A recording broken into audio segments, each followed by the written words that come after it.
Olá, amigos, sejam bem-vindos a mais um vídeo do meu canal. Eu sou o Lucas Knipe e olha, tem uma coisa que eu acho interessante do esporte, é aquele negócio que eu sempre falo, é a arte do imprevisível, né? O Alexander Bublik estava vivendo o melhor momento da carreira dele, né? Fez uma boa gira de saibro que culminou com as quartas de final de Roland Garros. Ele chega na grama ganhando o Jannik Sinner, né? Ganhando o número 1 do mundo.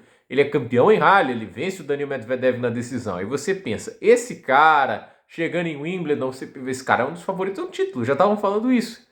Caiu na estreia na primeira rodada o tenista cazaque, vitória de Jaime Munar por 3-2 de virada. E olha, Bublik chegou a sacar para o jogo no quarto set, né? Esse jogo não foi um chaveamento muito grato para o Bublik, evidentemente, porque é aquele negócio, o Munar é um tenista que vem jogando bem nessa temporada, já teve uma vitória muito bacana contra o Medvedev lá em Miami, deu um trabalho absurdo para o Carlos Alcaraz em Queens, o Alcaraz precisou de mais de 3 horas e meia para vencer o seu compatriota, e agora a gente vê ele aí conseguindo essa vitória contra o Bublik, e a solidez ganhando da imprevisibilidade que o cazaque coloca no jogo, né? O Munar é um cara que conseguiu trazer para a grama algo que assim é muito valoroso, né? Tipo assim, do tênis espanhol, que é essa capacidade de se defender ao mesmo tempo que você não está só passando bola para outro lado, né? Você está ao mesmo tempo colocando o adversário também numa condição desconfortável, né? O cara tenta te sufocar, mas você chega na bola e devolve a bola ainda profunda, mudando de direção. É um jogo muito físico, né? Levar um jogo físico para a grama é muito difícil,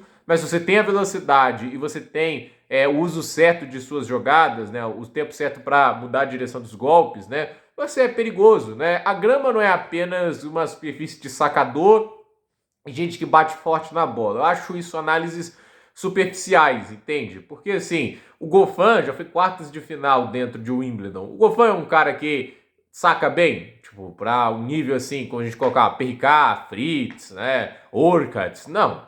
O Goffin é um cara que bate super forte na bola? Não. Então como é que ele foi até as quartas de final?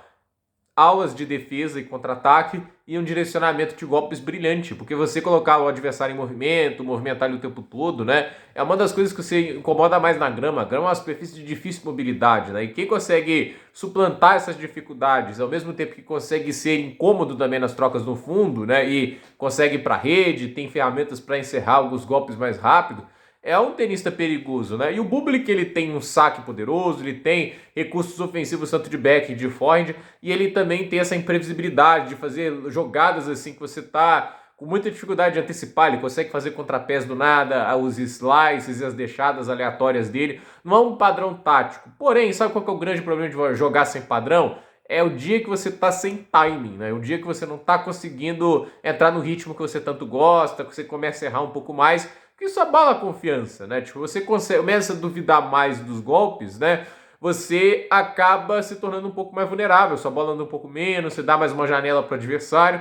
E hoje isso foi causado muito pelo jogo do Munar. Eu não acredito que o Bublik entrou nessa partida pensando assim, Jaime Munar vai ser o cara que vai me ameaçar depois da semana que ele teve lá em rally, né? Tipo, o Bublik não é um cara que está acostumado a ver desse jeito, né? Tipo, mas tipo, entrando em quadra, tipo, acreditando depois de grandes momentos de tênis dele, que ele vai cair para um cara que não tá nem ranqueado entre como cabeça de chave. Mas aconteceu, né? Tipo, ele enfrentou um tenista que já se provou habilidoso, já se provou qualificado e que hoje conseguiu uma belíssima atuação e que consegue uma vitória muito justa, né? Tipo, porque não desistiu, manteve o nível muito alto e no quinto set era quem tinha mais bala na agulha para conseguir a vitória. Não à toa ali foi um 6-2, neutralizando muito bem o saque do Bublik. Isso tem que dar o mérito ao Munar, ótimo devolvedor de saque, tem leitura muito boa e ele é um cara que antecipa bem os movimentos e consegue fazer boas devoluções assim, sem precisar de movimentos muito grandes. O Tsitsipas é um devolvedor de saque muito limitado,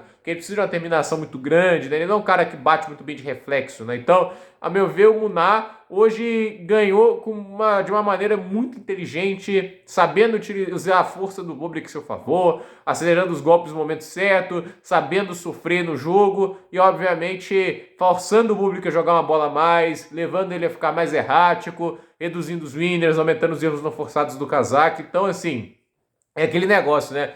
Ninguém pode ser subestimado, né? Você pode ter favoritismo, tem jogos que vão encaixar para você, e é aquele negócio. O Bublik, para mim, não se torna menos tenista por perder esse jogo, mas existe um motivo para ele estar lá atrás no ranking, né? Um cara que joga o tênis que ele joga, estando lá atrás no ranking, tem um motivo. Hoje a gente não teve o Shapovalov perdendo por Mariano Navone. Você vê os dois jogando, você não consegue acreditar que isso é uma coisa possível pelo tênis que o Shapovalov já foi capaz até de jogar em Wimbledon. Mas é aquele negócio, existe motivos para um cara do talento dele nunca ter se firmado lá em cima. Então, o Alexander Bublik hoje perdeu foco, perdeu muita ali a oportunidade para fechar essa partida. E no final, assim, quando você dá muitas chances para o adversário reviver no jogo, crescer na partida, às vezes ele aproveita. Então, gente, por esse vídeo é isso. Dúvida nos comentários, deixe seu like, se inscreva no canal, compartilhe esse vídeo e até o próximo vídeo.